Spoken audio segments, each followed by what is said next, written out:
pulling the belt around. See?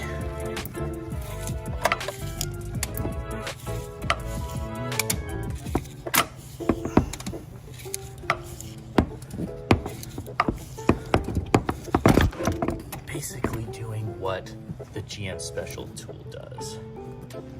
All right, it worked. So once you got around that threshold, you can see that the zip ties are coming back around, and it popped the belt over the splines of the harmonic balancer.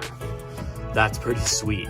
Basically, anybody can do this in their garage, even if they don't have the special tool. All you need is some big zip ties, and voila. All right, so now I'm just gonna try to cut these zip ties. Should be able